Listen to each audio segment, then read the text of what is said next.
So now I am heading towards Ellingham diagram.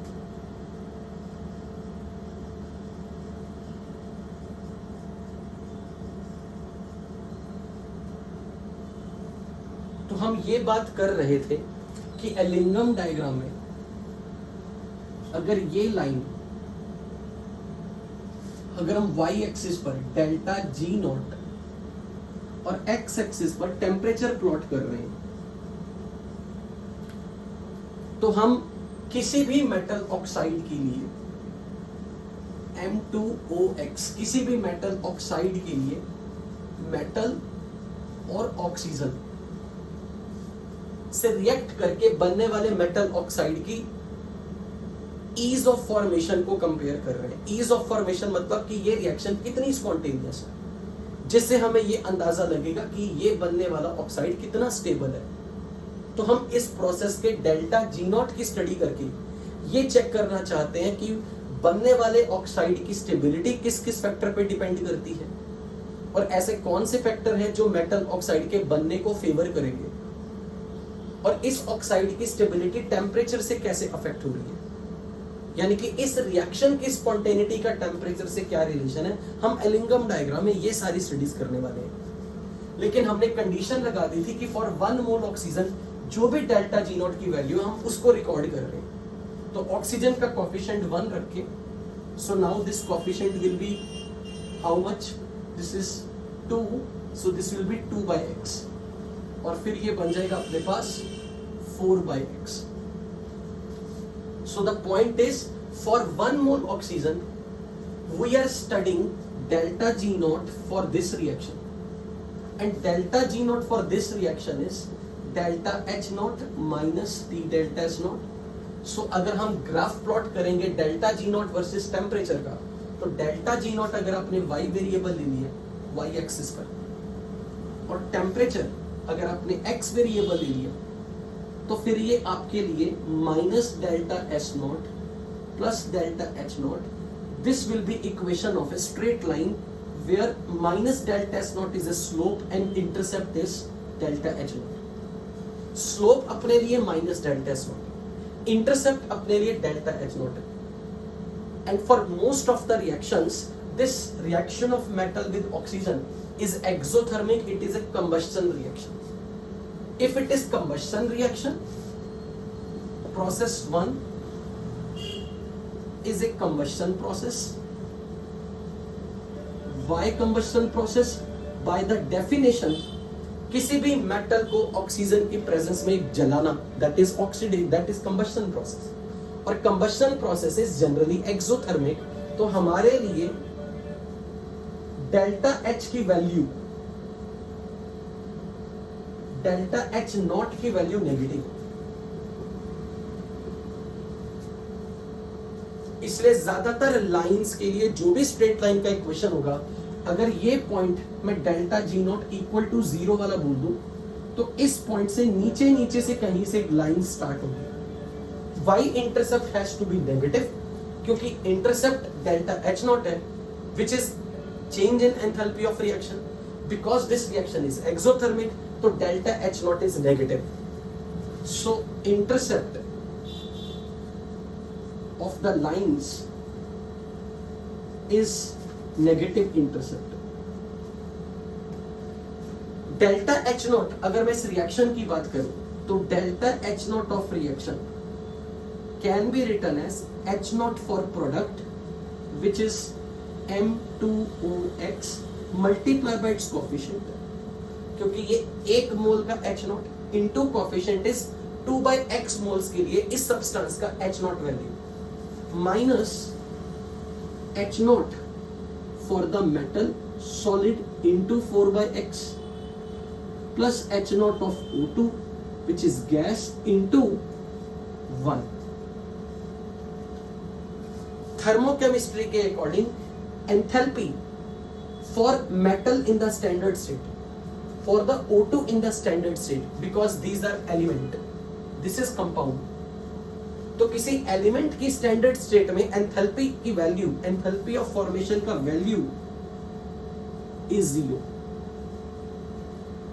सो जो भी इस रिएक्शन का डेल्टा एच नॉट होगा, वो इस कंपाउंड की, बनने वाले प्रोडक्ट की एंथैल्पी की वैल्यू मानी जाएगी।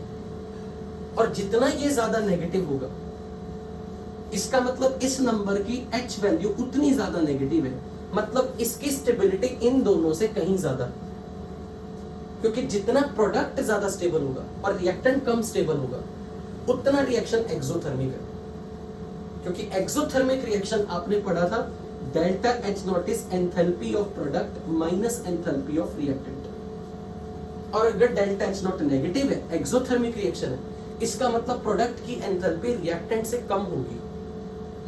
जितना प्रोडक्ट की एंथैल्पी रिएक्टेंट से कम होगी, जितना ये डिफरेंस ज्यादा होगा, उतना delta H not more negative होगा, उतनी रिएक्शन ज्यादा एक्सोथर्मिक। और अगर रिएक्टेंट के लिए एंथैल्पी 0 हो गई और ये वैल्यू सॉल्व करने पर नेगेटिव है, यानी कि ये नंबर नेगेटिव है, तो जितना ज्यादा नेगेटिव डेल्टा H नॉट होगा, मतलब उतनी प्रोडक्ट की एंथैल्पी रिएक्टेंट से कम है। और जितने प्रोडक्ट की एंथैल्पी रिएक्टेंट से कम है, जितने इस प्रोडक्ट की एंथैल्पी रिएक्टेंट से कम है, उतना ये थर्मोडायनामिकली ज्यादा स्टेबल माना जाएगा। यानी कि इसकी स्टेबिलिटी का संबंध हम इसके H नॉट वैल्यू से देख रहे हैं, जो इस रिएक्शन के डेल्टा H नॉट पे डिपेंड करता है। जितना नेगेटिव डेल्टा H नॉट होगा, उतना H naught for product negative होगा, क्योंकि रिएक्टेंट की enthalpy 0 because of both are element. इनकी एंथैल्पी 0 मानी गई है, तो इनके रिस्पेक्ट में इसकी एंथैल्पी कम है। 0 अगर इनकी एंथैल्पी है तो इसकी नेगेटिव है। जितना ज्यादा नेगेटिव वैल्यू इसकी एंथैल्पी का होगा, उतना इस रिएक्शन का delta H not more negative होगा, उतना बनने वाला प्रोडक्ट ज्यादा स्टेबल माना जाएगा। तो अगर किसी भी दो एलिमेंट के लिए अगर मैं ऐसी लाइन बना देता हूं, तो मैं सबसे पहले ये नोट करूंगा कि किसके लिए y इंटरसेप्ट की वैल्यू 0 से नीचे ज्यादा नेगेटिव। अगर ये वैल्यू -100 है और ये वैल्यू -300 है, तो मैं कहूंगा कि जिस मेटल के लिए आपने ये लाइन ड्रॉ की, उस मेटल का ऑक्साइड ज्यादा स्टेबल है। अगर ये A मेटल के ऑक्साइड के लिए लाइन है और ये B मेटल के ऑक्साइड के लिए लाइन है, तो यहां से ये साबित होगा कि जिस मेटल के लिए delta H not is more negative, क्योंकि Y इंटरसेप्ट नेगेटिव जितना ज्यादा, उतना बनने वाला ऑक्साइड मोर स्टेबल। तो जिस एलिमेंट के लिए लाइन नीचे से स्टार्ट हो, उस एलिमेंट का ऑक्साइड ज्यादा स्टेबल है। फॉर एग्जाम्पल, अगर मैंने आपको कभी ऐसे बोल दिया कि एल्यूमिना और जिंक ऑक्साइड में, अगर मैंने ये कहा कि ये ऑक्साइड ज्यादा स्टेबल है इसके मुकाबले में, तो इसका मतलब है नीचे वाली लाइन एल्यूमिना की फॉर्मेशन होगी, यानी कि नीचे वाली लाइन में एल्यूमिनियम से Al2O3 बन रहा है, लेकिन ऊपर वाली लाइन जिंक से जिंक ऑक्साइड के बनने को रिप्रेजेंट कर रही है। क्या सबको ये पॉइंट क्लियर हो चुका है कि मोर नेगेटिव डेल्टा H से हम क्या कंपेयर कर रहे हैं? ऑक्साइड्स की स्टेबिलिटी। क्यों कर रहे हैं? क्या ये क्लियर है सबको? यहां तक किसी ने कुछ पूछना है मेरे से? Sorry, okay.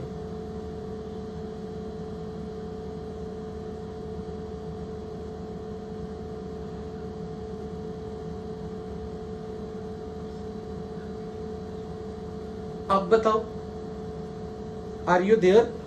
आवाज आ रही है? Okay, board is visible?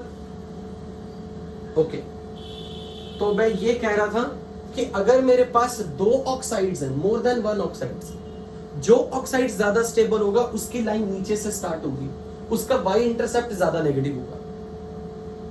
Is that point clear to everybody?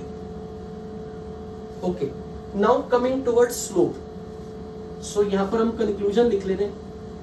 Conclusion is more stable oxide will have more negative intercept, that is delta H naught is more negative, delta HF naught is more negative. Now coming toward slope of the line.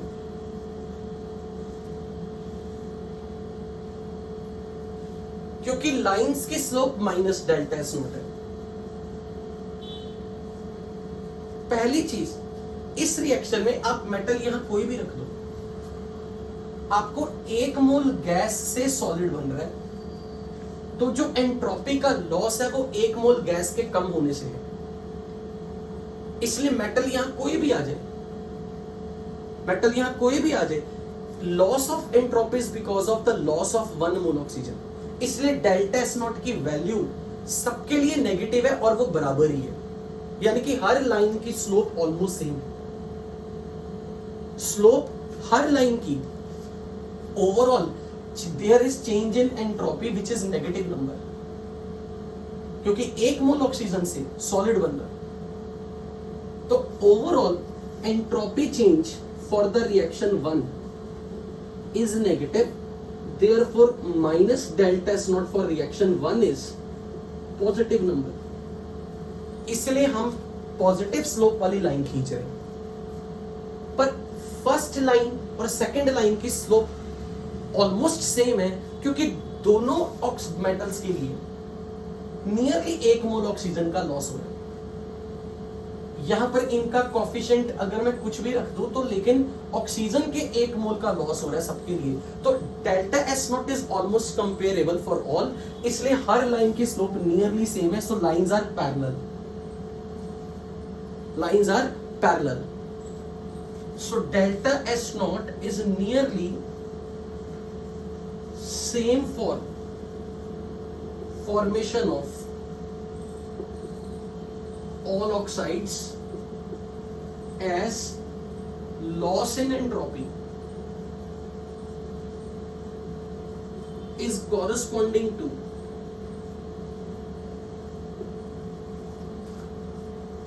same loss of 1 mole O2 gas.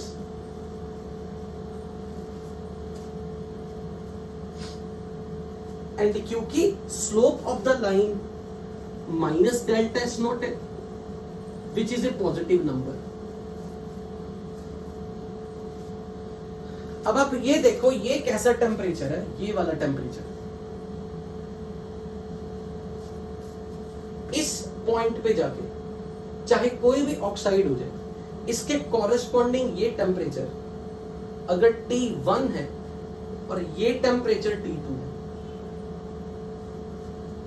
इस temperature के बाद इस line के लिए delta G not की value positive हो जाएगी यहां पे जाके, क्योंकि जब तक ये पॉइंट इस लाइन पे नीचे है तो वो जीरो वाली लाइन से नीचे है सारे पॉइंट.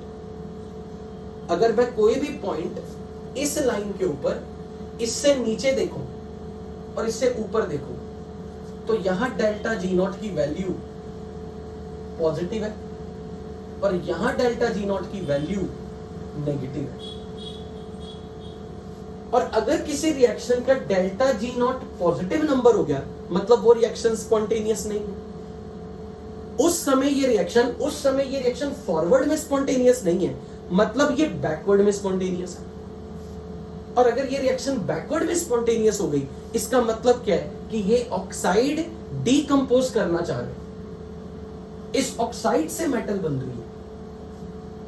यानी कि कोई ऑक्साइड को किस टेम्परेचर पे हीट करो ताकि वो ऑक्साइड डीकंपोज कर जाए, ये वो टेम्परेचर हमें यहां दिखेगा.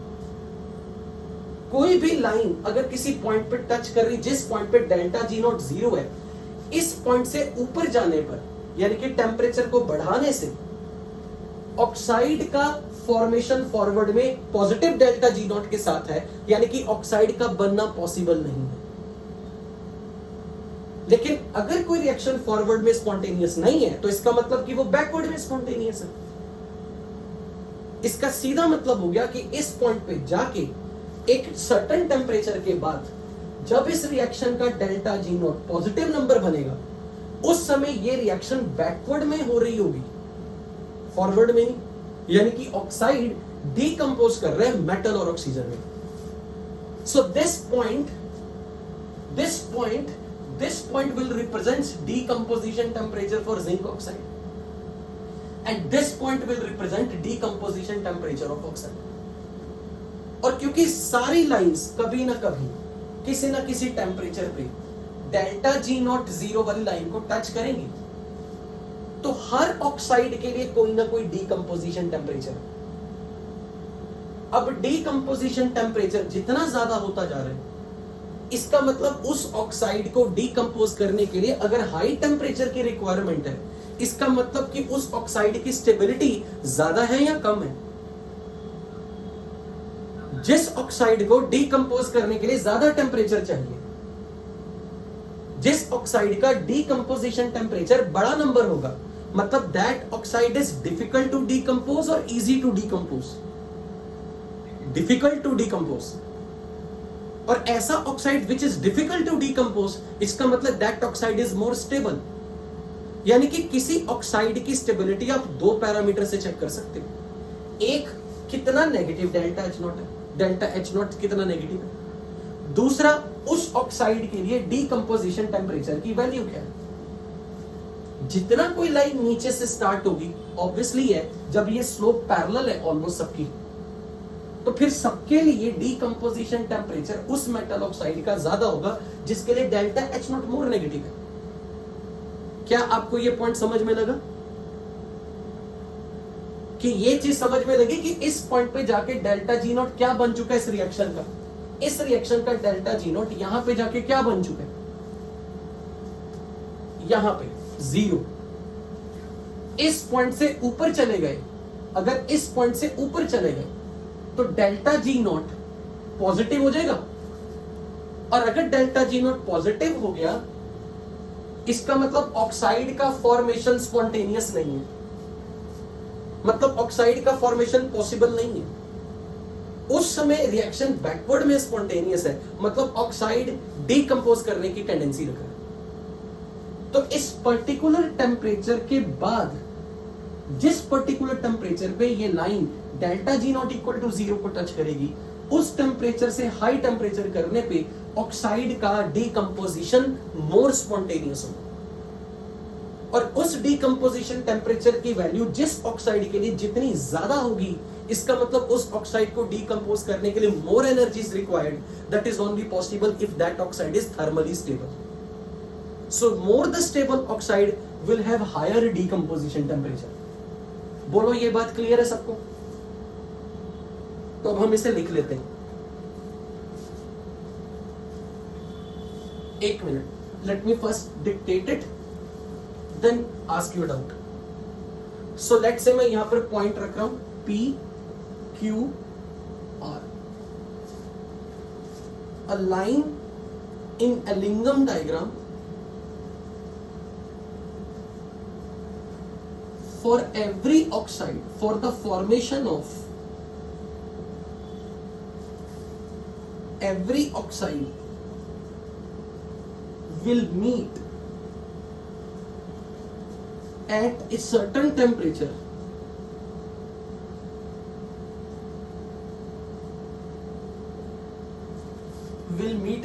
will become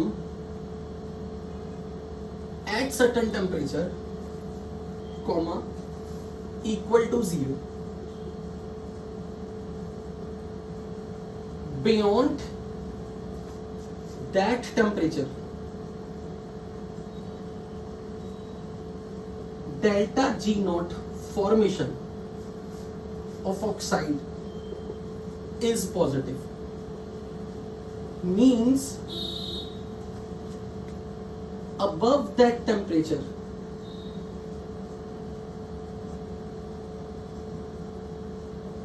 oxides can only decompose to metal.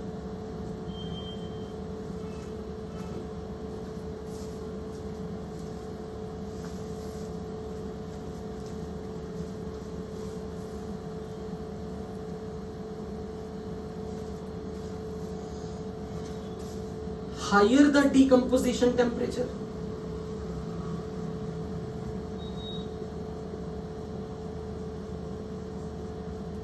more stable will be a given oxide, a given metal oxide. हाँ जी बच्चा पूछो, कुछ पूछ रहे थे, कोई कह रहा था कि सर कोई डाउट है.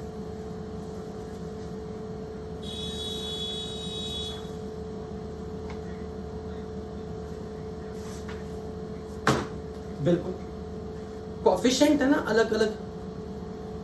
जैसे फॉर एग्जांपल ऐसे हो जाए, जैसे एल्यूमिनियम के लिए मैंने ये रिएक्शन दी और मान लो मैंने मैग्नीशियम के लिए रिएक्शन लिख रहा हूं. This is solid, solid, gas, gas, solid and solid. मैं इसे बैलेंस कर रहा हूं तो इसका कोफिशिएंट 1 रखने के लिए इसका कोफिशिएंट 2 आएगा और इसका कोफिशिएंट 1 रखने के लिए यहां 2/3 आएगा और यहां 4/3. मैं यहां पर ये बोलूंगा कि यहां एंट्रोपी का लॉस 1 मोल से 2/3 मोल के कॉरेस्पॉन्डिंग है और यहां एंट्रोपी का लॉस 1 मोल से 2 मोल हो रहा है. यानी कि इसके लिए एंट्रोपी का लॉस ज्यादा है, इसके लिए एंट्रोपी का लॉस कम है. मैक्सिमम इन कोफिशिएंट से मैं इतना अंदाजा लगा सकता हूं किसके लिए एंट्रोपी का लॉस ज्यादा है, किसके लिए एंट्रोपी का लॉस कम है. क्योंकि जब 1 मोल्स गैस से सॉलिड बन रहा है तो यहां पर जो change in number of moles है गैस गैसियस कंपोनेंट के लिए वो तो 1 - 0 ही है. अगर मैं सिर्फ गैस वाले, क्योंकि सॉलिड की एंट्रोपी नियरली 0 ही मान रहे हैं, सॉलिड्स की एंट्रोपी को हम यूजुअली काउंट नहीं कर रहे. तो अगर सिर्फ मैं गैसियस कंपोनेंट की ही बात करूं तो 1 मोल गैस से 0 मोल गैस बन गई, 1 मोल गैस से 0 मोल गैस बन गई. तो delta S is nearly same, क्योंकि loss in entropy is majorly because of loss in the gas component. But अगर कोई कहे कि हम सॉलिड की एंट्रोपी को काउंट करना चाहते हैं तो मैं कहूंगा अगर आप सॉलिड की एंट्रोपी को काउंट कर रहे हो तो फिर आप ऐसे बोलोगे 1 + 4/3 कितना बन जाएगा 7/3 मोल और यहां 2/3. तो जो लॉस ऑफ एंट्रोपी है वो कॉरेस्पॉन्डिंग टू 5/3 मोल है. और अगर यहां कंपेयर करोगे तो मैं बोलूंगा 3 मोल से 2 मोल का चेंज. तो यहां पर loss in entropy is because of 1 मोल. तो कोफिशिएंट से आप ये अंदाजा लगाते हो कि सॉलिड्स की एंट्रोपी को काउंट करते हुए कितना लॉस इन एंट्रोपी है, किसके लिए ज्यादा किसके लिए कम है. पर क्योंकि at a given temperature solid versus gas में गैस की एंट्रोपी ज्यादा होती है, तो जो लॉस इन एंट्रोपी के लिए मेजर रिस्पॉन्सिबल है वो गैस के मोल्स का घटना है. तो अगर मैं गैस के मोल्स को ही काउंट करते हुए एंट्रोपी का लॉस देखूं तो 1 मोल गैस से 0 मोल गैस है, 1 मोल गैस से 0 मोल गैस है. तो ओवरऑल मैं कहूंगा loss in entropy is nearly same. That's why lines की स्लोप ऑलमोस्ट सेम है, पैरेलल लाइंस है. इज दैट क्लियर बेटा?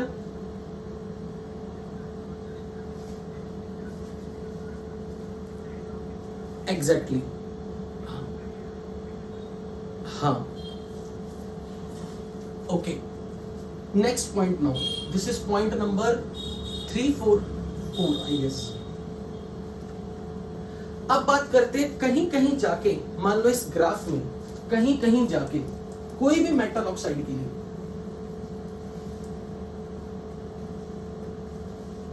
Suppose this is a line corresponding to delta G naught equal to 0.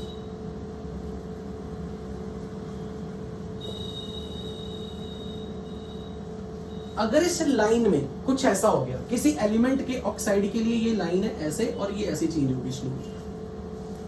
कहीं कहीं जाके ये लाइन पहले जब आगे बढ़ रही है अपनी स्लोप चेंज कर रही है. आप मुझे ये बता सकते हो स्लोप जो है वो यहां से यहां ज्यादा पॉजिटिव है या यहां से यहां ज्यादा पॉजिटिव है? Let's say A, B and this is C.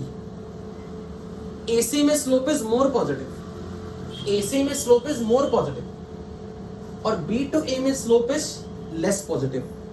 अब स्लोप अल्टीमेटली लाइन की है क्या? -Delta S not. तो जहां पर यह स्लोप ज्यादा पॉजिटिव हो गई तो मैं क्या बोल सकता हूं -delta S naught more negative हो गया, क्योंकि delta S naught negative number है.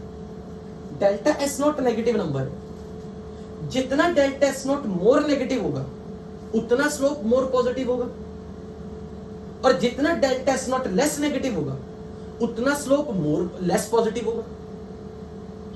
M I right? तो अगर इस लाइन की स्लोप यहां लेस पॉजिटिव स्लोप है, तो ये दिखा रहा है कि up to B to up to A change in entropy is less negative. और अगर ए टू सी स्लोप ज्यादा पॉजिटिव हो रही है, मतलब ए टू सी में स्लोप अगर मोर पॉजिटिव है, मतलब delta S naught is more negative. क्या ये बात सबको समझ में आई? क्योंकि लाइन की स्लोप है माइनस डेल्टा एस नॉट, और जितनी भी ये रिएक्शन देख रहे हो गैस से सॉलिड का बनना, गैस से सॉलिड का बनना, तो ये एंट्रोपी के लॉस को दिखा रहे हैं। तो delta S not inbuilt negative है। जितना इनबिल्ट नेगेटिव ज्यादा होगा, जितना ये नंबर मोर नेगेटिव होगा, उतना स्लोप मोर पॉजिटिव होगा। तो more positive slope means more negative loss in, more loss in entropy चाहिए। अब मैंने अब इस बच्चे को क्या बोला था थोड़ी देर में कि हम सॉलिड्स की एंट्रोपी काउंट नहीं कर देते, पर अगर किसी कारण से ये भी गैस बन जाए, ये भी गैस बन जाए, फिर हमें इनकी एंट्रोपी का कंट्रीब्यूशन डेफिनेटली काउंट करना पड़ेगा। फॉर एग्जांपल, मान लो, एक बात बता रहा हूं, मान लो मैं इस रिएक्शन की बात करूं,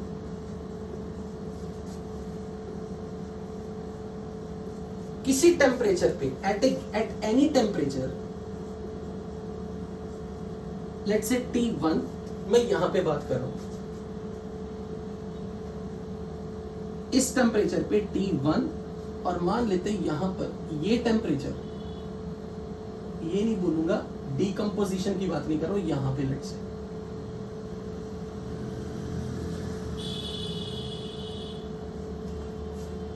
up to here temperature T2। Obviously T2 temperature मैंने AC लाइन पर इंटरसेक्ट करवाया, और T1 टेम्परेचर पे मैं AB लाइन की बात कर रहा हूं, इस पॉइंट की बात कर रहा हूं। मान लो T1 टेम्परेचर पर जिंक भी सॉलिड है, जिंक ऑक्साइड भी सॉलिड है। मैंने इनकी एंट्रोपी को काउंट नहीं किया था, क्योंकि सॉलिड्स की एंट्रोपी ऑलमोस्ट नेग्लिजिबल है। तो जो चेंज इन एंट्रोपी आ रहा है वो 1 मोल गैस के घटने से आ रहा है। मान लीजिए किसी टेम्परेचर ऐसा टेम्परेचर जो T1 से ज्यादा हो, जिंक बॉयल कर गया। मान लो ये टेम्परेचर जिंक का बॉइलिंग पॉइंट है, जिंक अब बॉयल कर गया। तो अगर जिंक बॉयल कर गया, अब आप बताओ, पहले आप इन दोनों की एंट्रोपी को निग्लेक्ट कर रहे थे और आप कह रहे थे 1 मोल गैस से 0 मोल गैस है, पर अब तो मैं क्या कहूंगा, 2 मोल गैस से 0 मोल गैस है। तो एंट्रोपी का लॉस ज्यादा है या कम हो गया? अगर 1 मोल गैस से 0 मोल गैस और अब 2 मोल गैस से 0 मोल गैस, तो मैं कहूंगा कि इस रिएक्शन के लिए जो चेंज इन एंट्रोपी है वो मोर नेगेटिव है, और इस रिएक्शन के लिए change in entropy less negative है, और slope minus delta S naught है। तो मुझे आप ये बताओ, स्लोप ज्यादा पॉजिटिव कब होगी, टेम्परेचर मोर देन T1 पे या टेम्परेचर T1 पे? और जिस पॉइंट से ये स्लोप अपनी वैल्यू चेंज करती है, ये temperature, this is actually boiling point T dash, जिस पॉइंट पे जाके स्लोप बदलती है। क्योंकि जब आप टेम्परेचर को बढ़ा रहे हो, आपके एलिमेंट का हो सकता है मेल्टिंग पॉइंट आ जाए, हो सकता है बॉइलिंग पॉइंट आ जाए। अगर किसी टेम्परेचर पे जाके, जैसे जैसे आप टेम्परेचर बढ़ा रहे थे और आपका मेटल कभी अपने मेल्टिंग पॉइंट पे आ गया, तब भी अगर ये लिक्विड बन गया, अगर ये सॉलिड से लिक्विड बन गया होता, तो भी मैं कहता कि अब इस लिक्विड की एंट्रोपी काउंट करो, तब मैं कहता कि एंट्रोपी का लॉस तब भी नेगेटिव है। पर लिक्विड के कंपैरिजन में अगर वो अपने बॉइलिंग पॉइंट पे आ गया, जब वो गैस फॉर्म में आ गया, अब तो एंट्रोपी का लॉस बहुत सिग्निफिकेंट है। ऐसा नहीं है कि मेल्टिंग पॉइंट जब पहुंचेगा, जब जिंक लिक्विड बनेगा, उस समय इस लाइन की स्लोप में चेंज नहीं आएगा, लेकिन वो स्लोप में चेंज इतना सिग्निफिकेंट दिखता नहीं, जितना तब दिखता है जब कोई एलिमेंट अपने बॉइलिंग पॉइंट पे आ जाता है। यानी कि ये लाइन एक्चुअली ऐसे जाती है। ये जो स्लोप का चेंज है ना, ये दिखा रहा है कि इस पॉइंट पे मेटल मेल्ट हो गई, इस टेम्परेचर पे मेटल बॉयल हो गई। ये जो डिफरेंस है स्लोप का, ये डिफरेंस ज्यादा नहीं होता, ये नियरली बहुत नेग्लिजिबली कुछ ऐसा है। This change in slope is very less corresponding to when metal liquefies at melting point, but जब मेटल बॉयल करती है उस वक्त ये स्लोप सिग्निफिकेंटली चेंज होती है। तो अगर कोई आपसे ये पूछे कि इस टेम्परेचर पे अगर मेटल बॉयल हुई है तो डेफिनेटली बॉयल होने से पहले यहां कहीं बीच में मेटल मेल्ट भी हुई होगी, तो यहां भी स्लोप बड़ी होगी कहीं ना कहीं, पर वो स्लोप का बढ़ना इतना सिग्निफिकेंटली एक्सपेरिमेंटली दिखता नहीं है। जो ये दिखा रहा है कि मेल्टिंग पॉइंट पर भी इतना बड़ा चेंज नहीं आया स्लोप में, पर बॉइलिंग पॉइंट पे जाके जब वो सॉलिड से गैस बन गया, there is a significant change in entropy, because 2 mole gas से 1 मोल गैस बन रहा है और वहां 1 मोल गैस से 0 मोल सॉलिड गैस बन रही थी, यहां 2 मोल गैस से 0 मोल गैस। तो लॉस इन एंट्रोपी जहां ज्यादा होगा वहां पर क्या होगा, there will be change in the slope। बोलो ये पॉइंट समझ लगा या नहीं? मान लेते हैं किसी टेम्परेचर पे जाके अगर ये मेल्ट हो गया या ये बॉयल कर गया, फॉर एग्जाम्पल मान लो किसी टेम्परेचर पे जाके ये बॉयल कर जाता और ये नहीं कर रहा बॉयल, अगर ये बॉयल कर जाता किसी टेम्परेचर पे, प्रोडक्ट गैस बन जाए, उस समय यहां पर ये ध्यान से नोट करो, अगर ये गैस बन जाए गैस, तो 1 मोल गैस से 1 मोल गैस बन गई, तो उस समय एंट्रोपी का चेंज कितना है? 0। और अगर एंट्रोपी का चेंज 0 तो स्लोप भी 0। तो उस समय आपका ये लाइन कभी ऐसा दिखा सकता है, ये लाइन पहले पॉजिटिव स्लोप के साथ थी, अब इसकी स्लोप या तो नेगेटिव हो गई या फिर बराबर हो गई, ऐसे हो गई, यानी कि स्लोप लेस पॉजिटिव हो गई। जहां कहीं ये लाइन नीचे की तरफ जाएगी या पैरेलल टू एक्स एक्सिस बनेगी, वो दिखाएगा कि प्रोडक्ट गैस फॉर्म में जा रहा है, और अगर रिएक्टेंट गैस फॉर्म में जा रहा है तो ये लाइन की टेंडेंसी ऊपर की तरफ जाने की होगी। क्या आपको ये पॉइंट समझ में लगे? 3 मान लो किसी टेम्परेचर पे ये गैस बन गया, तो फिर आप बोलोगे 1 मोल गैस से 1 मोल गैस, तो there is no change in entropy. फिर ये line parallel to X axis होगी, और यदि ये गैस बन गया किसी टेम्परेचर पे, तो फिर आप बोलोगे मतलब अगर ये किसी भी टेम्परेचर पे जाके कुछ ऐसा हो जाए कि यहां पर कोफिशिएंट बड़ा नंबर आ जाए, और अगर ये कोफिशिएंट बड़े नंबर से आ गया और ये गैस बन गया, तब मैं कहूंगा 1 मोल गैस से बड़े मोल्स अगर कोफिशिएंट बड़ा आ गया, तो मैं कहूंगा फिर तो एंट्रोपी चेंज पॉजिटिव है, फिर तो स्लोप नेगेटिव है। उस केस में ये लाइन नीचे की तरफ जाएगी। बोलो ये बात समझ में लगा या नहीं?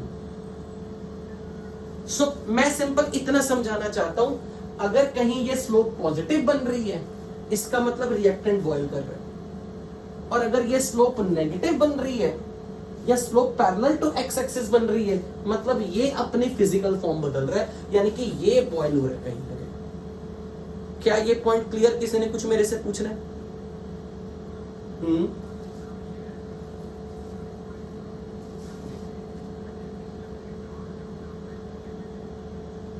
नहीं, स्टेबिलिटी डीकंपोजिशन टेम्परेचर बताएगा। किसी ऑक्साइड की स्टेबिलिटी वो ये बताएगा किस टेम्परेचर पे वो डीकंपोज कर गया। बॉयल करने से क्या हुआ? जिंक ऑक्साइड, तो सॉलिड से जिंक ऑक्साइड गैस है, पर है तो जिंक ऑक्साइड, वो टूट के जिंक और ऑक्सीजन सेपरेट तो नहीं हुआ। बॉइलिंग पॉइंट ये नहीं बताता कि कौन ज्यादा स्टेबल। थर्मल स्टेबिलिटी का मतलब है किस टेम्परेचर पे जाके कंपाउंड डिसोसिएट करके एलिमेंट बना रहा है। बॉइलिंग पॉइंट में क्या हुआ? ZnO सॉलिड था, कंपाउंड, अब भी ZnO कंपाउंड है, पर वो वेपर फेज में है, पर है तो वो कंपाउंड। You got? हाँ,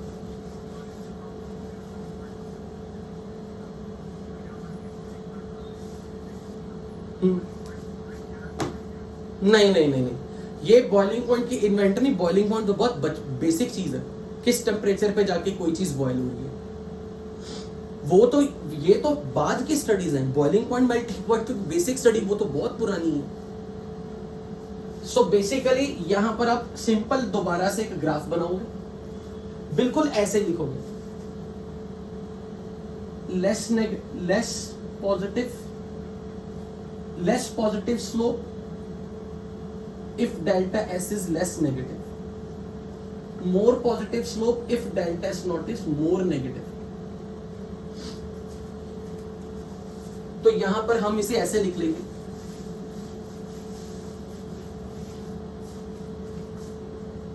at certain temperature corresponding to boiling point of the metal, entropy change for the reaction is more negative, which indicates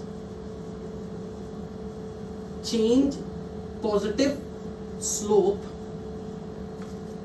या more positive slope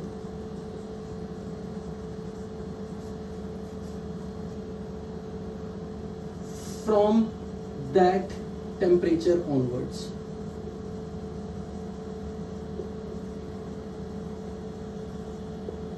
उस टेम्परेचर के बाद ज्यादा पॉजिटिव स्लोप मिलेगी. And if at some temperature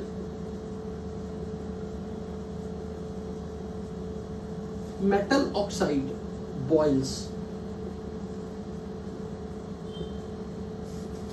then entropy change is positive and slope can be either negative or we can say less positive.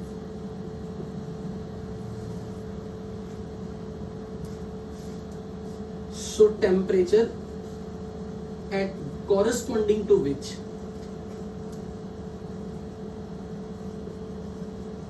slope of the line changes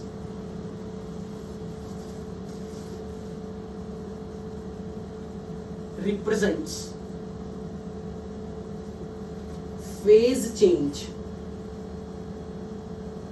of the metal or metal oxide.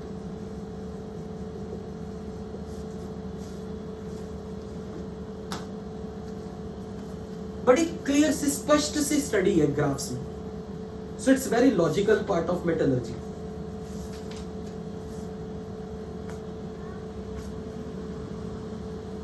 हाँ जी बोलो. नहीं नहीं नहीं नहीं, ये delta G naught equal to 0 के लिए लाइन है और एक्स एक्सिस ये टेम्परेचर है. मतलब तुम इसको चलो एक्स एक्सिस मान लो, उससे क्या फर्क पड़ता है. पर तुम्हें अगर इंटरसेप्ट नेगेटिव दिखाना है तो अगर ये एक्स एक्सिस है तो आप इसको बोल दो कि यहां से स्लोप इंटरसेप्ट नेगेटिव है, फिर ये एक्स एक्सिस को कहीं मीट करेगा जहां पे डेल्टा जी नॉट 0 हो जाएगा. उससे कुछ फर्क नहीं पड़ता, बस आप ऐसा दिखा रहे हो कि यहां पर इस लाइन के लिए डेल्टा जी नॉट 0 है और अगर आप इन पॉइंट्स की बात कर रहे हो तो ये कॉरेस्पॉन्डिंग टू सम टेम्परेचर.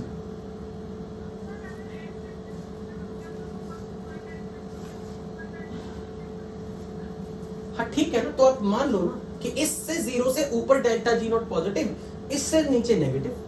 तो हाँ ठीक है, आप कह लो इसे एक्स एक्सिस, उससे क्या फर्क पड़ रहा है.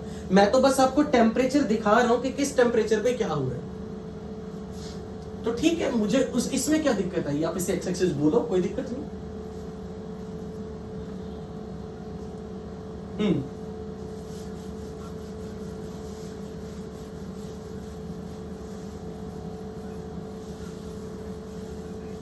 हाँ मतलब उस वक्त जो स्लोप में जो चेंजेस आते हैं, अगर इस पॉइंट पे जाके मेटल बॉयल कर रही है तो यहां कहीं मेटल लिक्विफाई भी हुई होगी, मेल्टिंग पॉइंट यहां कहीं आया होगा.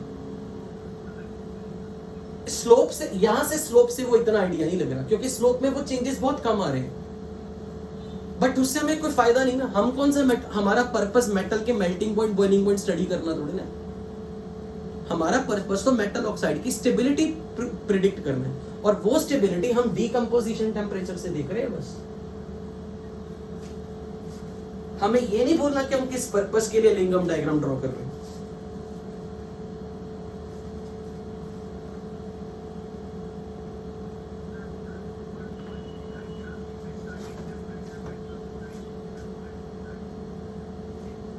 at certain temperature corresponding to, if at a certain temperature metal oxide boils.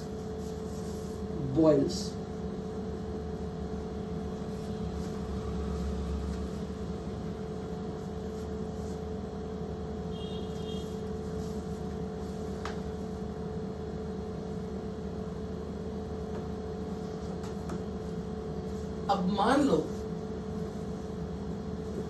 Suppose ये जैसा उस लड़की ने, उस गर्ल स्टूडेंट ने कहा कि सर ये एक्स एक्सिस है, delta G naught equal to 0 है, यहाँ इससे नीचे नीचे डेल्टा जी नॉट नेगेटिव है। मान लो मैंने आपके सामने दो ऑक्साइड्स के लिए लाइन ड्रॉ की,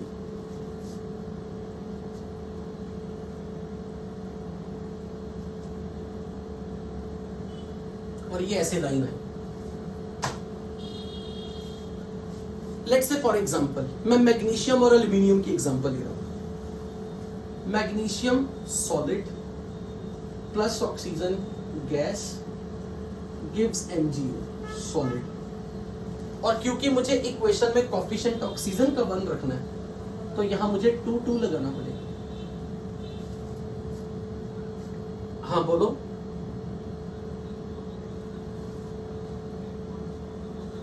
नहीं तो क्वेश्चन ये बता किसकी स्टेबिलिटी हम देख रहे हैं, मेटल ऑक्साइड की। तो ये कह रहा है कि जिसका बॉइलिंग पॉइंट, हम बात तो मेटल के बॉइलिंग पॉइंट की कर रहे हैं, और मेटल की स्टेबिलिटी कहां देख रहे हैं, हम तो मेटल ऑक्साइड की स्टेबिलिटी देख रहे हैं।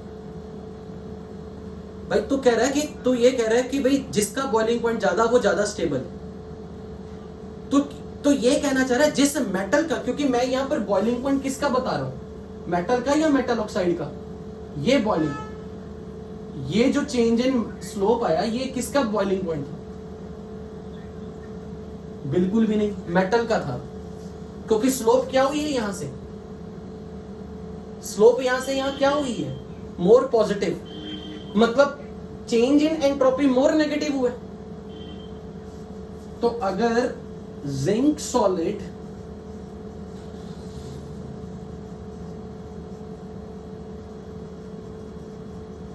ये बताओ दोनों इक्वेशन में किसके लिए एंट्रोपी चेंज ज्यादा नेगेटिव है, नीचे या ऊपर, कहां एंट्रोपी चेंज ज्यादा नेगेटिव है। तो गैस फॉर्म में कौन है, गैस फॉर्म में कौन है, मेटल या मेटल ऑक्साइड। तो ये बॉइलिंग पॉइंट किसका, मेटल का या मेटल ऑक्साइड का। तो मेटल ऑक्साइड का बॉइलिंग पॉइंट क्यों बोल रहे हो, क्योंकि अगर मेटल ऑक्साइड बॉयल हो गया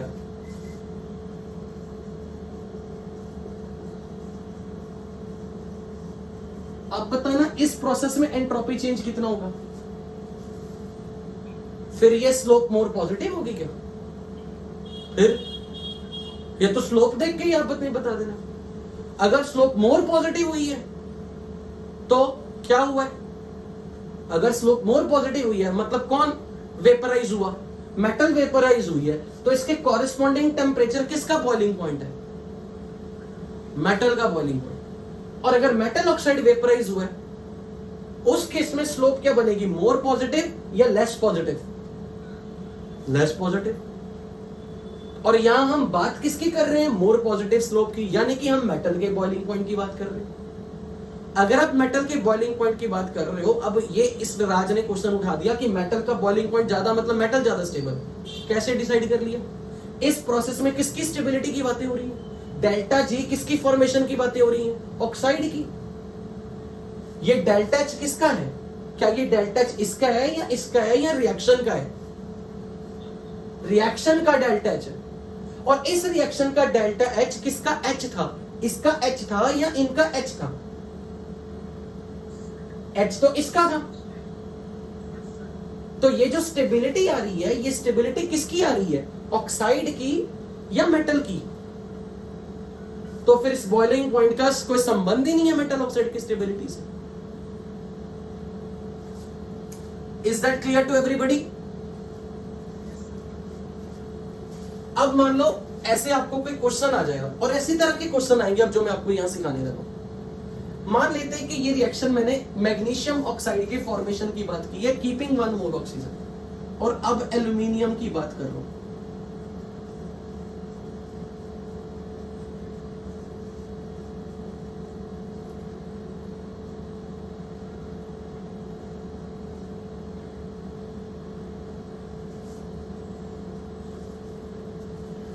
पहले तो मुझे ये बताओ, अगर मैंने ये लाइन आपको बोली कि ये मैग्नीशियम के लिए,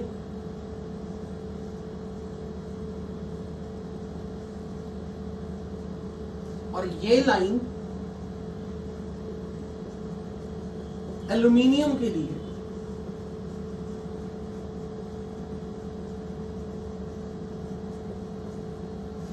जहां दो डिफरेंट, पहले तो ये बताओ क्या इस लाइन ने कहीं अपनी स्लोप बदली है? नो। इसका मतलब इस लाइन पर यहां से लेके कोई भी टेम्परेचर तक, यहां से लेके किसी भी टेम्परेचर तक अगर इसका स्लोप चेंज नहीं हुआ, इसका स्लोप चेंज नहीं हुआ, यानी कि किसी भी टेम्परेचर पे ना मेटल बॉयल हुई, ना मेटल ऑक्साइड बॉयल हुआ, ना ये मेटल बॉयल हुई, ना ये मेटल ऑक्साइड बॉयल हुआ। पर आप यहां से अगर ये बताओ कि इस वैल्यू को देख के यहां से आपको क्या लग रहा है, कौन सा ऑक्साइड ज्यादा स्टेबल है? मैग्नीशियम का ऑक्साइड। पर ये तब तक स्टेबल है जब तक आप इस टेम्परेचर पे, टी डैश टेम्परेचर से नीचे नीचे वाले टेम्परेचर पे, क्योंकि जब आप इस टी डैश टेम्परेचर के बाद चले जाते हो तो आप यहां से देखो जरा किसका डीकंपोजिशन टेम्परेचर ज्यादा है? एल्यूमिनियम वाला। तो इसका मतलब डीकंपोजिशन टेम्परेचर क्या बता रहा है, कौन सा ऑक्साइड ज्यादा स्टेबल है? एल्यूमिनियम वाला। लेकिन कब? इस टेम्परेचर के बाद। पर जब आप इस टेम्परेचर से पीछे पीछे हो तो इन दोनों में से मैग्नीशियम वाली लाइन नीचे से स्टार्ट हो रही है, तो किसका डेल्टा जी मोर नेगेटिव है? At a given temperature, when temperature is T1 less than T dash, किसका डेल्टा जी ज्यादा नेगेटिव है? तो तब तक T डैश टेम्परेचर से T1 टेम्परेचर, अगर T डैश टेम्परेचर से कम टेम्परेचर पे हो तो जिसकी लाइन नीचे है वो ऑक्साइड ज्यादा स्टेबल है, उसका डेल्टा जी मोर नेगेटिव है। लेकिन जब आप T डैश टेम्परेचर से आगे चले गए तो अब इस रेंज में, इससे आगे टेम्परेचर पे किसी भी पॉइंट पे अगर मैं चेक करूं यहां, तो अब बताओ इन दोनों में से किसका डेल्टा जी मोर नेगेटिव है? एल्यूमिनियम। तो जब भी कभी दो मेटल ऑक्साइड की लाइंस कहीं आपस में इंटरसेक्ट करेंगी तो वो हमें बताएगा कि उस टेम्परेचर से आगे जाके उनका स्टेबिलिटी का पैटर्न बदल रहा है। Below that temperature, in short, जिसकी लाइन नीचे होगी वो ऑक्साइड ज्यादा स्टेबल है। तो जब आप T डैश टेम्परेचर पे देख रहे हो, क्योंकि मैग्नीशियम की लाइन नीचे है, एल्यूमिनियम की लाइन ऊपर है, तो मैग्नीशियम ऑक्साइड ज्यादा स्टेबल है जब तक आपने टेम्परेचर T डैश से कम रखा है। और T डैश टेम्परेचर से ज्यादा करने पे, क्योंकि एल्यूमिनियम की लाइन नीचे हो गई है, मैग्नीशियम की लाइन ऊपर हो गई है, जो ये दिखा रहा है कि डीकंपोजिशन टेम्परेचर एल्यूमिनियम का ज्यादा। इसका मतलब कि इस रेंज के बाद, इस टेम्परेचर के बाद aluminium oxide is more stable then magnesium oxide. तो अब मान लो मैंने आपके सामने ये रिएक्शन पूछी, this is magnesium oxide, this is aluminium and this is Al2O3 and this is magnesium. अब मुझे ये बताओ, ये रिएक्शन हो रही है, इस रिएक्शन में क्या आप मुझे बता सकते हो कौन किसको रिड्यूस कर रहा है? कौन किसे रिड्यूस कर रहा है? एल्यूमिनियम रिड्यूस कर रहा है किसको? मैग्नीशियम ऑक्साइड को। अब पहले ये बताओ, अगर कोई कहे कि ये रिएक्शन स्पॉन्टेनियस होगी या नहीं होगी, तो अब अगर हमें इस रिएक्शन की स्पॉन्टेनिटी चेक करनी है तो मुझे इस रिएक्शन का डेल्टा जी नॉट चेक करना है। लेट अस सपोज मैं इसे बैलेंस कर दूं, तो यहां 2 एल्यूमिनियम 3 ऑक्सीजन, तो यहां 3/2 मैग्नीशियम, यहां पर 3/2 मैग्नीशियम, और मैं 2 से मल्टीप्लाई कर दूं पूरी इक्वेशन को, तो ये बन जाएगा 4 2 3। Delta G naught of reaction can be written as G naught of product Al2O3 into its coefficient plus G naught of magnesium into its coefficient 3 G naught F formation, free energy of formation, minus G naught of magnesium oxide into 3 plus G naught of formation of aluminium हाँ, oxygen balance नहीं हुआ, correct. तो 6 बना दो क्या, 6 बना दे। 6 अगर ये होगा तो फिर यहां भी 6 होगा। अब क्या बैलेंस हो गया सब कुछ, हाँ ठीक है। तो Al2O3 का कोफिशिएंट 2, Mg का कोफिशिएंट 6, MgO का कोफिशिएंट 6 और एल्यूमिनियम का कोफिशिएंट हो गया 4। इनमें से कौन सा number 0? Free energy of formation of something in standard state is 0, element, ये 0 है। और ये रिएक्शन स्पॉन्टेनियस कब होगी? जब डेल्टा जी नॉट का साइन नेगेटिव है। इसका मतलब किसका जी नॉट नंबर बड़ा होना चाहिए, तब ये रिएक्शन स्पॉन्टेनियस होगी। मैग्नीशियम ऑक्साइड का जी नॉट ज्यादा हो और Al2O3 का जी नॉट कम हो। यानी कि जिस टेम्परेचर पे इस रिएक्शन के लिए डेल्टा जी को नेगेटिव करना है, ये तभी होगा जब MgO का जी वैल्यू ज्यादा हो और Al2O3 की जी वैल्यू कम हो, तब ये रिएक्शन स्पॉन्टेनियस होगी। और अब मुझे बताओ MgO की जी वैल्यू ज्यादा कब होगी? जब MgO की लाइन ऊपर होगी या नीचे होगी? MgO की अगर इस टेम्परेचर पे बात करूं तो यहां से देख के बताओ किसका जी ज्यादा है, एल्यूमिनियम ऑक्साइड का या मैग्नीशियम ऑक्साइड का? और जो मोर नेगेटिव होगा वो छोटा होगा बड़ा होगा? मोर नेगेटिव छोटा ही होगा ना। इसका मतलब T1 टेम्परेचर पर जो T' से कम है, इस प्रोसेस में वैल्यू फिट करके यहां से आपको क्या दिख रहा है कि ये साइन क्या आएगा, पॉजिटिव या नेगेटिव? पॉजिटिव, क्योंकि T1 टेम्परेचर पे ज्यादा स्टेबल ऑक्साइड कौन है? दोनों में से चेक करो कौन ज्यादा स्टेबल है। मैग्नीशियम ज्यादा स्टेबल है ना। तो आप मोर स्टेबल से लेस स्टेबल बनवा रहे हो, is it possible? More stable से लेस स्टेबल नहीं ना। इसका मतलब मैं ये बोलूंगा कि Ellingham diagram help us to predict at a given temperature can we use aluminium to reduce a given metal oxide.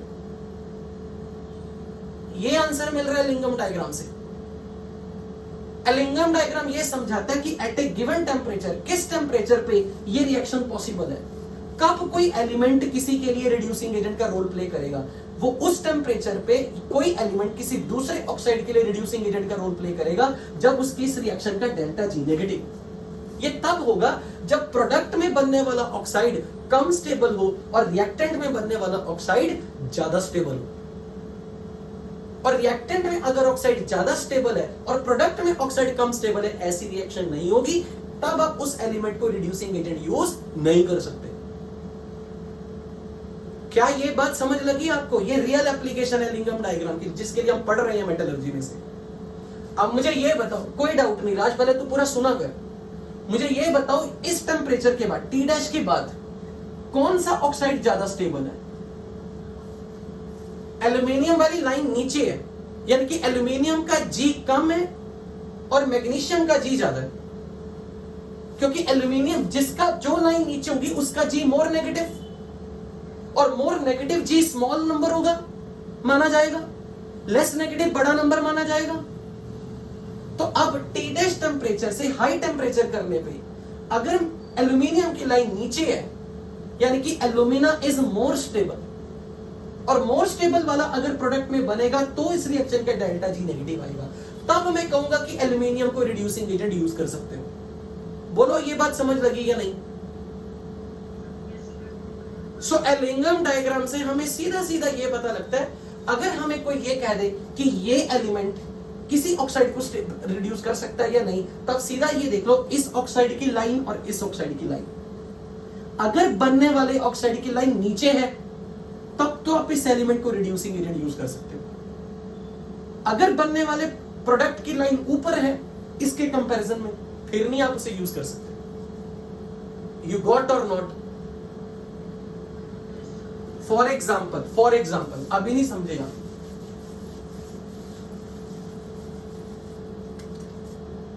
मान लो मैंने आपको ऐसे बोला कि ये लाइन है लेट्स से जिंक ऑक्साइड के लिए,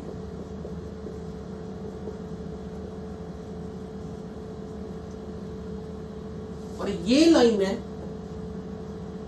मैग्नीशियम ऑक्साइड के लिए।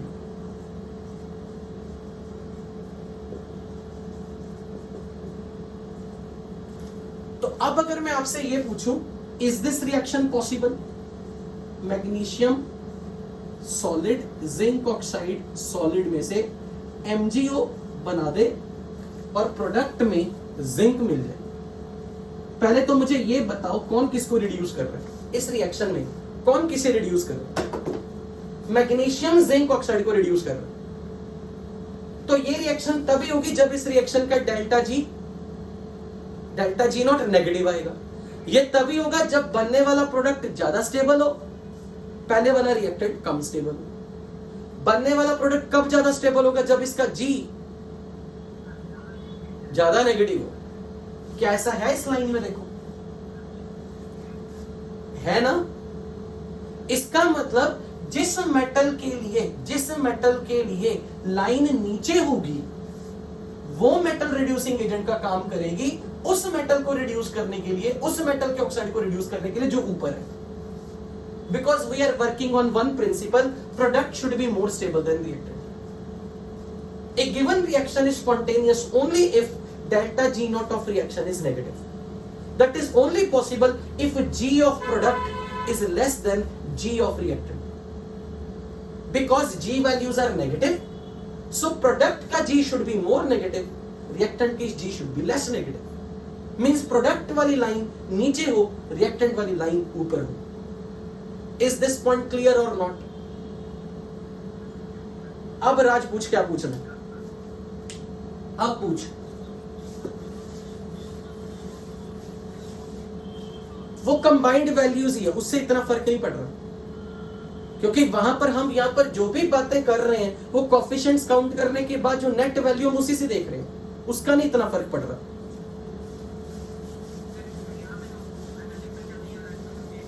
बिल्कुल, यानी कि मैं ये कह सकता हूं at any temperature magnesium can reduce zinc oxide, क्योंकि अब यहां पर ये लाइन कट ही नहीं कर रही, कहीं पिछले वाले में कर रही थी। तो जिस केस में इंटरसेक्ट करेंगी ना, वहां आपको यह पता लगेगा कि बिलो सर्टेन टेम्परेचर एक मेटल दूसरे को ऑक्साइड कर सकती है और बियॉन्ड दैट टेम्परेचर दूसरी मेटल पहले ऑक्साइड को रिड्यूस कर सकती है, यानी कि उनका रोल बदल जाएगा। समझ आया? पर जहां ये दोनों लाइन पैरेलल हो गई तो अब आपको चिंता नहीं करनी, अब तो हर टेम्परेचर पे मैग्नीशियम जिंक ऑक्साइड को रिड्यूस कर सकता है। Is that clear? एक मिनट। हाँ भाई, क्या कह रहे हो? कोफिशिएंट्स की मदद से, कोफिशिएंट्स की गेम से हो रहा है वो।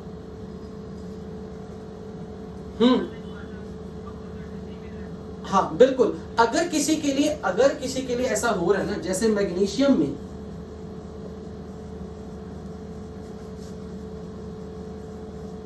जैसे मान लो, एक काम करो आप अपनी, अगर किसी के पास शीट हो ना, मैं एक फोटो शेयर करता हूं आप सबको, उसमें एलिंगम डायग्राम देखना जरा। एक मिनट। अब मैक्सिमम टाइम उस डायग्राम में देखो, एलिंगम डायग्राम खोल के एक बार अपनी शीट में, मैक्सिमम लाइंस पैरेलल। अगर शीट नहीं है तो let me click one picture for you, just a minute,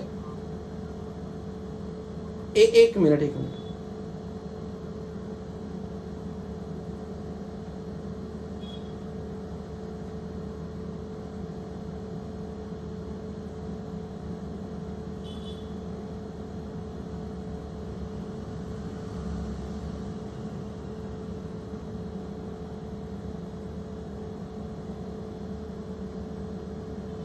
अब सब मैं व्हाट्सएप ग्रुप में आपको एक पिक्चर शेयर कर रहा हूं,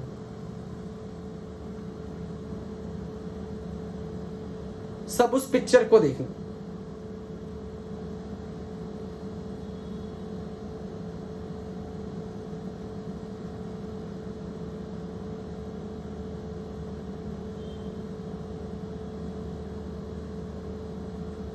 लुक एट दिस पिक्चर जो भी मैंने भेजी, और अब मैं इसको टेलीग्राम पे शेयर कर रहा हूं क्योंकि कुछ आईपी स्टूडेंट्स हमारे साथ पढ़ते हैं।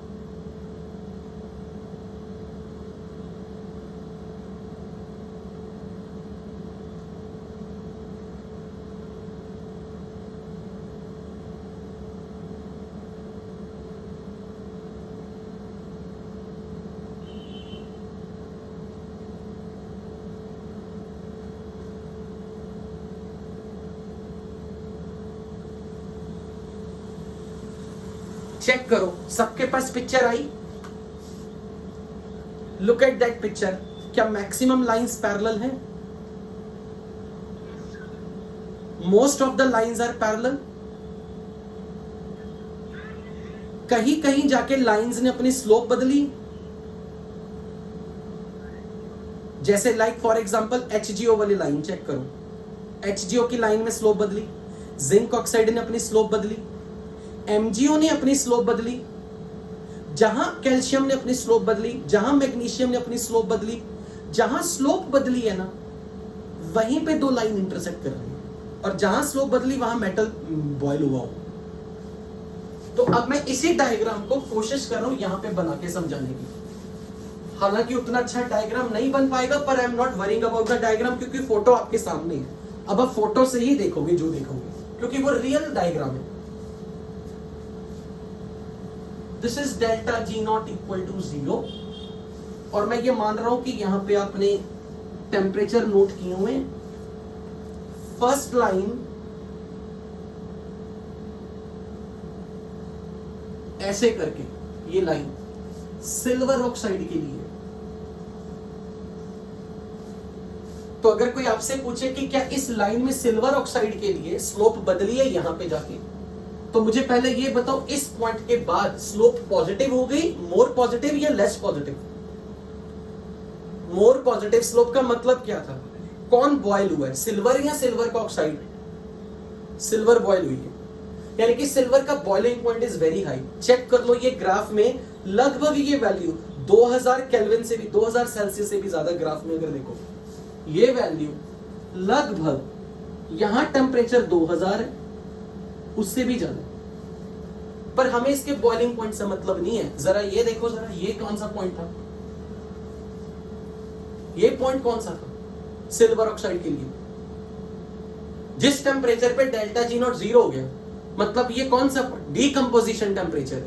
चेक करो, जितने भी ये ग्राफ है आपके सामने लाइंस है, उसमें से सिल्वर के ऑक्साइड का डीकंपोजिशन टेम्परेचर, ये वैल्यू आपके अंदाजे से ग्राफ को देख के बताओगे ये फिगर कितना होगा? लगभग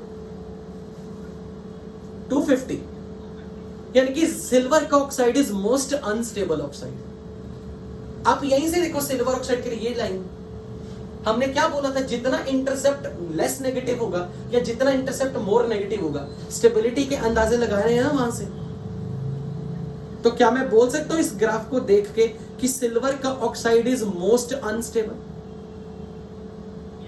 तो अब ये बात उठ गई कि सिल्वर ऑक्साइड क्योंकि मोस्ट अनस्टेबल है, तो ये थोड़ा हीट करने पे, 250 डिग्री पे हीट करने पे डीकंपोज कर जाएगा, सिल्वर और ऑक्सीजन बना लेगा।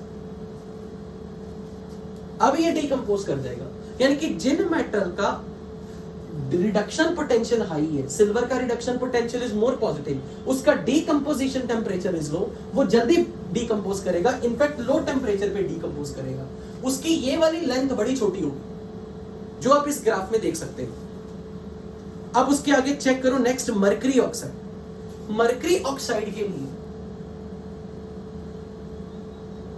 अब चेक करके देखो, मरकरी ऑक्साइड के लिए डीकंपोजिशन टेम्परेचर ग्राफ में देखो जरा, ये डीकंपोजिशन टेम्परेचर, ये कितना टेम्परेचर होगा? लगभग 500 के आसपास। पर मरकरी ऑक्साइड की स्टेबिलिटी अगर मुझे देखनी हो, सिल्वर ऑक्साइड से कंपेयर करनी हो, कौन ज्यादा स्टेबल होगा? अगर ये लाइन मरकरी वाले की है, मरकरी ऑक्साइड ज्यादा स्टेबल। लेकिन एक चीज देखो, सिल्वर ने अपनी स्लोप, सिल्वर की बॉइलिंग कहां जाके हुई और मरकरी की बॉइलिंग कहां पे जाके हुई? क्यों? क्योंकि मरकरी तो रूम टेम्परेचर पर ही लिक्विड है, वो तो जल्दी बॉयल कर जाता है। इसको बॉयल करने के लिए सिल्वर को तो पहले सॉलिड से लिक्विड, लिक्विड से गैस पे जाना है। मरकरी तो रूम टेम्परेचर पे लिक्विड है, and mercury is a low boiling liquid, इसीलिए इसकी स्लोप बड़ी जल्दी चेंज हो गई। पर हमें इससे मतलब नहीं था, हमें इससे मतलब है किस पॉइंट पे जाके वो डीकंपोज कर रहा है।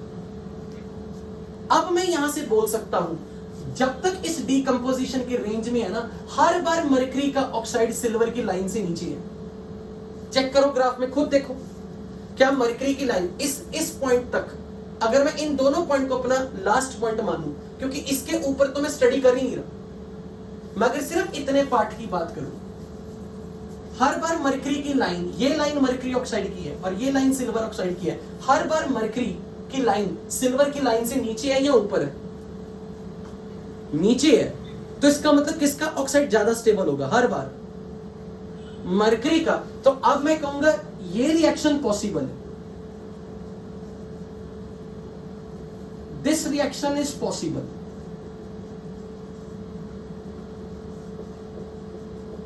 मानते हो या नहीं?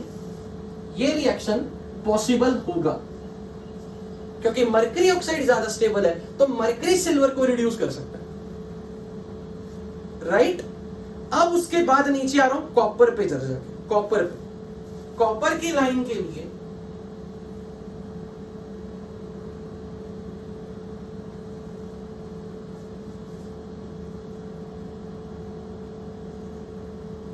ये कॉपर की लाइन यहां पे जाके अपनी स्लोप चेंज कर रही थी और ये सिल्वर की लाइन यहां कहीं जाके स्लोप चेंज कर रही थी। ये सिल्वर की लाइन है, ये कॉपर की लाइन है। चेक करके बताओ ग्राफ में कॉपर की लाइन के लिए ये जो स्लोप चेंज हुई, ये क्या रिप्रेजेंट करेगी? कॉपर का बॉइलिंग पॉइंट और ये सिल्वर का बॉइलिंग पॉइंट। तो अब मैं क्या बोलूंगा? Which is low boiling metal, silver या कॉपर? सिल्वर।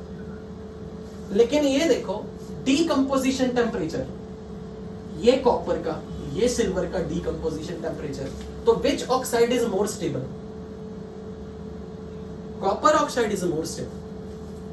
तो अब आप ये बताओ क्या कॉपर सिल्वर के ऑक्साइड में से सिल्वर को डिस्प्लेस कर सकता है? यस। ये अगर आपको समझ आ गया, आपको एलिंगम डायग्राम आ गया।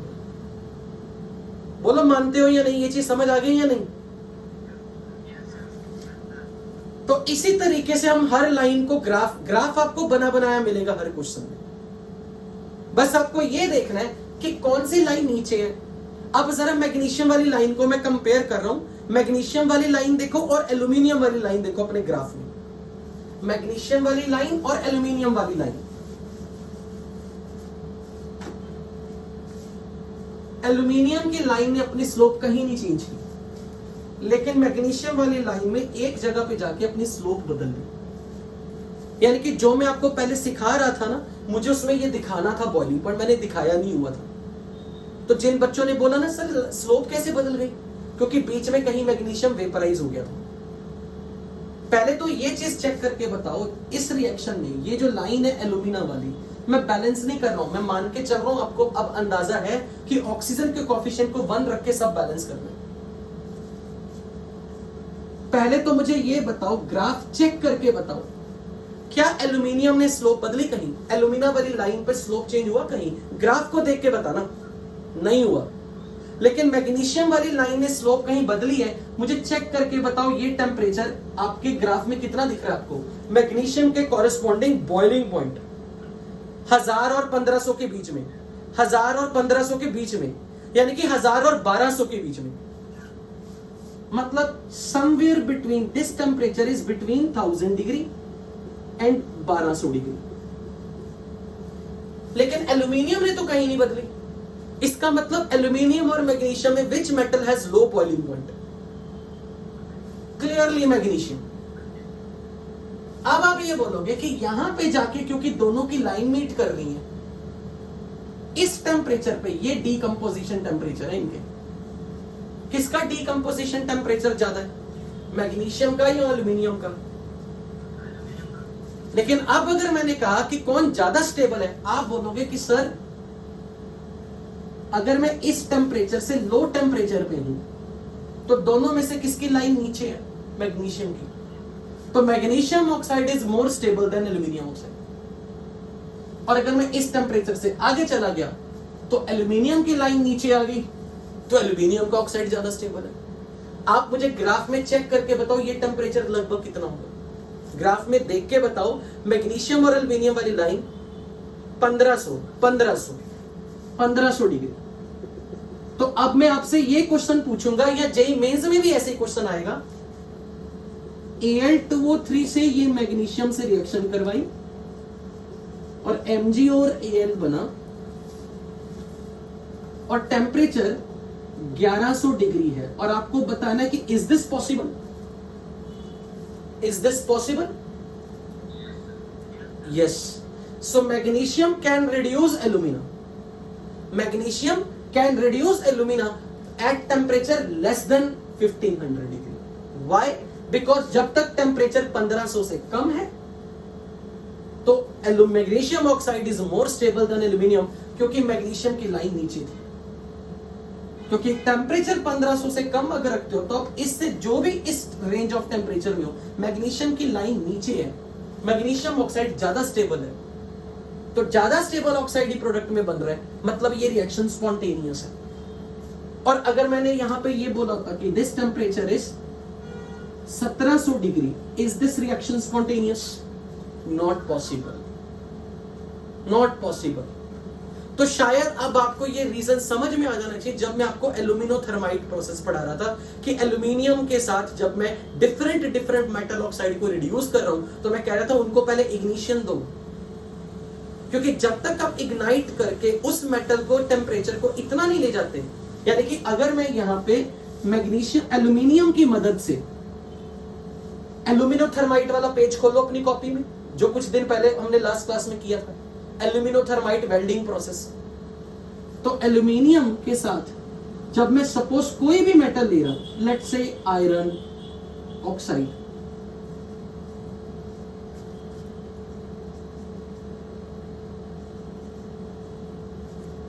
अगर कोई ये कहे कि एल्यूमिनोथर्माइट प्रोसेस में हमने एल्यूमिनियम का यूज करके डिफरेंट मेटल को रिड्यूस क्यों किया, मैं कहूंगा for many of the metal, Ellingham diagram अगर आप देखोगे तो एल्यूमिनियम से ऊपर लाइंस की संख्या ज्यादा है। ग्राफ में जरा देखो, एल्यूमिनियम से ऊपर नंबर ऑफ लाइन ज्यादा है या एल्यूमिनियम से नीचे नंबर ऑफ लाइन ज्यादा है? ऊपर। अच्छा एक बात बताओ, हर बार मैंने आपको क्या बोला है, कौन सी मेटल पूरे पीरियोडिक टेबल में ज्यादा रिएक्टिव है? Most reactive metal S block की मेटल्स और पी ब्लॉक में सिर्फ एल्यूमिनियम।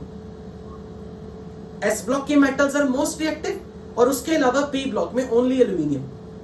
तो अब आप ये बताओ, एल्यूमिनियम से ज्यादा स्टेबल जो मेटल्स हैं वो ऑक्साइड फॉर्म में रहना पसंद करेंगी या वो ऑक्साइड फॉर्म में नहीं रहना पसंद करेंगी? जो रिएक्टिव मेटल है, जो रिएक्टिव मेटल एल्यूमिनियम से, जो मेटल एल्यूमिनियम से ज्यादा रिएक्टिव है वो ऑक्साइड फॉर्म में रहना पसंद करेंगी, यानी कि उनका ऑक्साइड ज्यादा स्टेबल होगा।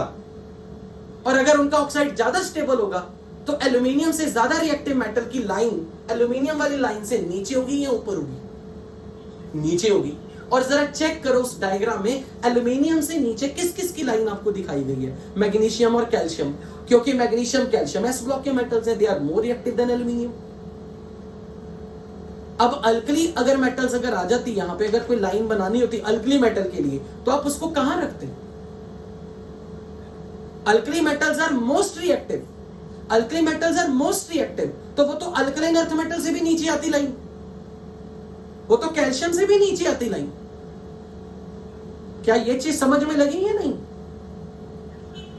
सो द आइडिया सिर्फ आपको इतना समझाने का है भाई, मोटे तौर पे साफ क्वेश्चन ये आता है जब आपको दो लाइंस दिखा दी जाए और आपसे पूछा जाए कौन किसको रिड्यूस कर सकता है, कौन किसको नहीं। अब इस ग्राफ को देख के बताओ, क्या एल्यूमिनियम हेमेटाइट को रिड्यूस कर पाएगा आयरन में? ग्राफ से चेक करके देखो लाइन, आयरन की लाइन कहीं ऊपर है, क्यों नहीं है? बिल्कुल है, जरा आंखें खोल के ध्यान से देखो, ये आयरन की लाइन है, एल्यूमिनियम की लाइन हर बार आयरन से नीचे है, यानी कि एल्यूमिनियम का ऑक्साइड आयरन ऑक्साइड से हर टेम्परेचर पे स्टेबल है। तो हम इस रिएक्शन को कभी भी करवा सकते हैं, राइट और रॉन्ग? राइट, हाँ तब तो क्यों? इग्निशन क्या है? काइनेटिक्स। ये क्या है? थर्मोडायनामिक्स। इग्निशन करने का क्या पर्पस था? हम मॉलिक्यूल्स को एक्टिवेट कर रहे हैं रिएक्शन को स्टार्ट करने के लिए। थर्मोडायनामिकली ये रिएक्शन हर टेम्परेचर पे हो सकती है, पर काइनेटिकली नहीं, क्योंकि kinetics is not predicted, this is all thermodynamics based. Is that clear?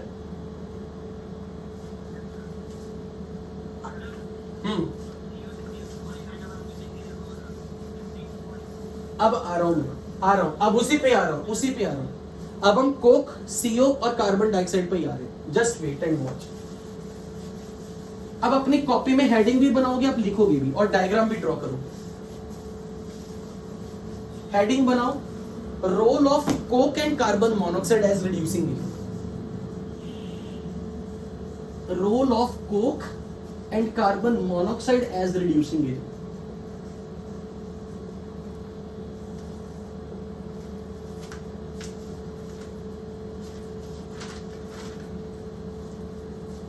Now you will draw also.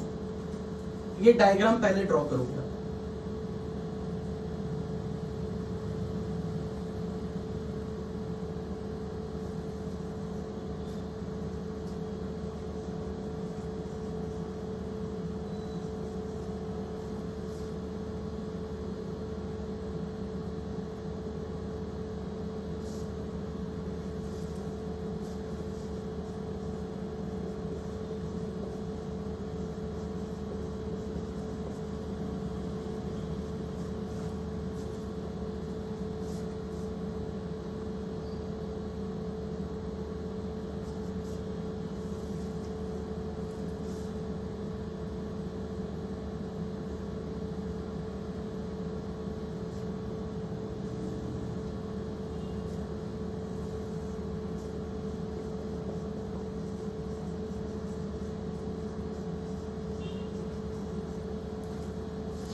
चलो देखो,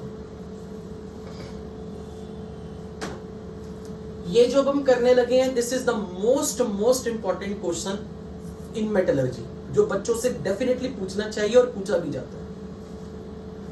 role of coke and carbon monoxide as a reducing agent. अब अगर मैं इस डायग्राम को देखूं अगर ध्यान से, तो जरा प्लीज ध्यान से देखना। अगर मैं कार्बन सॉलिड से ऑक्सीजन गैस रिएक्ट करा के कार्बन डाइऑक्साइड बनाता हूं, तो बच्चों मुझे एक चीज चेक करके बताओ, यहां ऑक्सीजन का कोफिशिएंट तो 1 रख के बैलेंसिंग करना है। इस रिएक्शन में जो डेल्टा एस है वो कितना होगा आपको लग रहा है? Delta S 0। क्यों? क्योंकि 1 मोल गैस से 1 मोल गैस बन गई। 1 मोल गैस से 1 मोल गैस, तो डेल्टा एस नॉट 0, तो slope of the line should be 0। Slope 0 का मतलब क्या है? Parallel line to the X axis. Slope constant word का क्या मतलब है? आप ऐसे बोलो ना कि स्लोप 0 हो गई, मतलब line parallel to X axis हो गई। क्या ये चीज आपको दिख रही? कार्बन डाइऑक्साइड वाली line parallel to X axis. क्यों? अब ये आपके सामने रीजन क्लियर हो गया कि क्यों 0। ये line parallel to X axis क्यों है? Because for this reaction entropy change is nearly 0। अब चेक करो, अगर कार्बन से मैं कार्बन मोनोऑक्साइड गैस बनाता हूं, ये अलाउड नहीं है, क्योंकि मुझे कोफिशिएंट ऑक्सीजन का हाफ नहीं रखना, मुझे 1 रखना है। तो मैं 2 से मल्टीप्लाई कर दूंगा, 2 1 एंड 2। अब चेक करो, 1 मोल गैस से 2 मोल गैस बन रही है, तो एंट्रोपी चेंज पॉजिटिव हुआ या नहीं? तो slope of the line, slope which is minus delta S naught, can I call it is negative? Check करो, कोक से कार्बन मोनोऑक्साइड लाइन नीचे की जा रही है, स्लोप, यस और नो? कोक और कार्बन मोनोऑक्साइड वाली लाइन नीचे जा रही है, इसका स्लोप नेगेटिव है, क्योंकि इस प्रोसेस के लिए डेल्टा एस नियरली पॉजिटिव है, क्योंकि 1 मोल गैस से 2 मोल गैस बन रही, सिस्टम की एंट्रोपी बढ़ रही है, यस और नो? इज इट क्लियर और नॉट?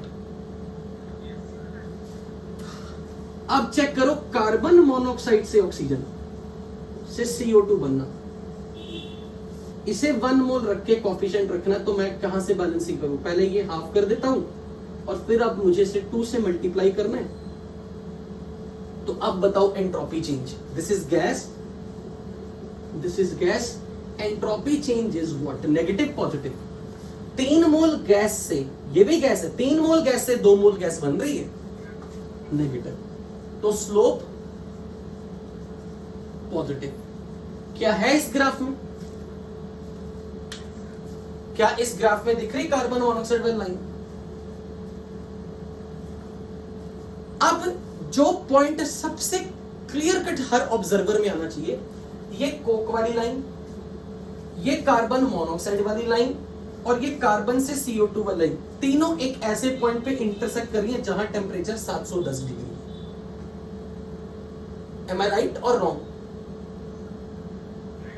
कोक वाली लाइन से कार्बन मोनोऑक्साइड, कार्बन से CO2, कार्बन मोनोऑक्साइड से CO2 वाली लाइन और कार्बन से CO2 वाली line, they are intersecting at 710 degree.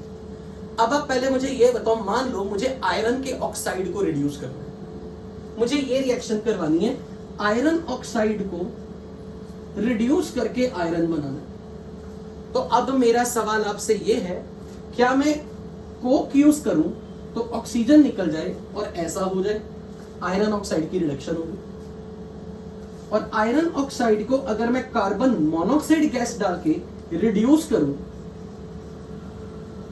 और अब मैं आपसे पूछ रहा हूं, बताओ इन दोनों रिएक्शन में कौन सी रिएक्शन लेस देन 710 डिग्री पर हो जाएगी? चेक करके देखो, आयरन वाली लाइन, आयरन वाली लाइन ये है बच्चों, आयरन वाली लाइन ये है, आयरन वाली लाइन ये है, कोई नहीं होगा। आयरन वाली लाइन अगर मैं चेक करूं,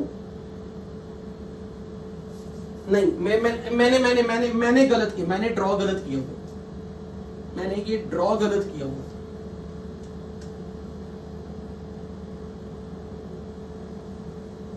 ऐसे ही आइए लग,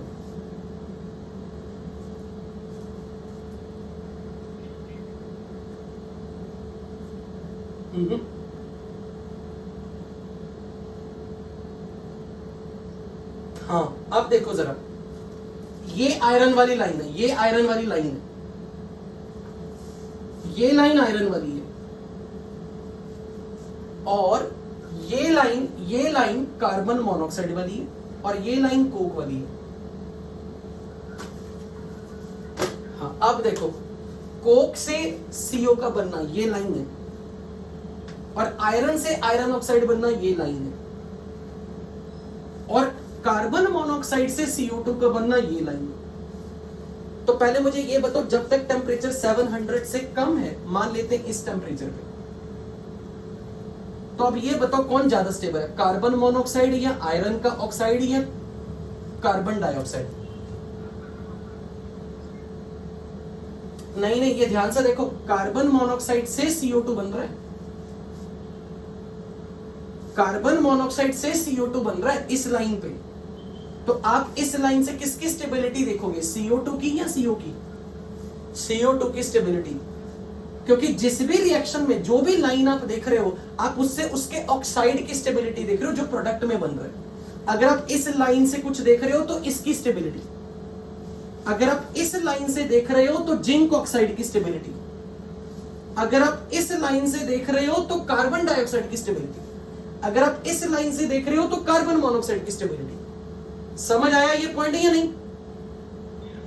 अब बताओ, जब टेम्परेचर 710 डिग्री से कम है, ये लाइन नीचे है, ये आयरन की लाइन है और ये कोक वाली लाइन है, तो आपको मुझे ये बताना है कार्बन मोनोऑक्साइड ज्यादा स्टेबल है या CO2 ज्यादा स्टेबल है या फिर आयरन ऑक्साइड ज्यादा स्टेबल है। मुझे इनसे कंपेयर करना है which is more stable.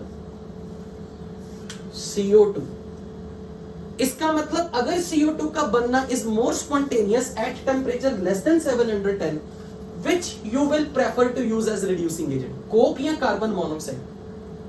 Carbon monoxide. इसलिए आपको मैं उस टाइम पे पढ़ा रहा था कि कोक से किसी मेटल को रिड्यूस करना मुश्किल काम है, क्योंकि coke require very high temperature, और carbon monoxide act as a reducing agent at even low temperature, क्योंकि 710 डिग्री टेम्परेचर से जब तक टेम्परेचर कम है तो आप ये देखेंगे कि कार्बन मोनोऑक्साइड वाली लाइन नीचे है, आयरन वाली लाइन ऊपर है, पर कोक की लाइन आयरन से भी ऊपर है। So you can not use coke as a reducing agent when temperature is less than 710। पर आप जरा ये ध्यान से देखिए, अगर मुझे कोई ये कह दे कि भाई 910 डिग्री पे मुझे चेक करना है, 910 डिग्री पे यहां से अगर मैं चेक करूं, आयरन वाली लाइन, ये आयरन की लाइन, ये कार्बन मोनोऑक्साइड की लाइन और अब ये कोक की लाइन, किसको रिड्यूसिंग एजेंट यूज करूं? ये कार्बन मोनोऑक्साइड की लाइन, ये आयरन की लाइन और ये कोक की लाइन। अब मैं कोक का यूज कर सकता हूं, क्योंकि 710 डिग्री के बाद हाई टेम्परेचर पे coke can be use as a reducing agent to reduce iron oxide. पर 700 डिग्री से कम की अगर मैं बात करूं, 710 से, तब carbon monoxide is a potential reducing agent. तो यदि आपसे कोई सवाल ये पूछे कि कार्बन मोनोऑक्साइड और कोक को as a reducing agent use करना है, उनके वर्किंग एक्शन का फर्क कहां आता है? आप बोलोगे carbon monoxide can be used as a reducing agent at low temperature, but coke can never be used as a reducing agent at high temperature. क्या ये बात सबको समझ लगी है या नहीं? इसमें किसी को कोई डाउट है? Is that point clear? तो मैं यहां की स्टडी इस वक्त यहीं पे स्टॉप कर रहा हूं with the conclusion that coke can reduce iron oxide to iron at high temperature more than 710 degree, but carbon monoxide can be used as a reducing agent at a temperature less than 710 degree to reduce iron oxide to iron.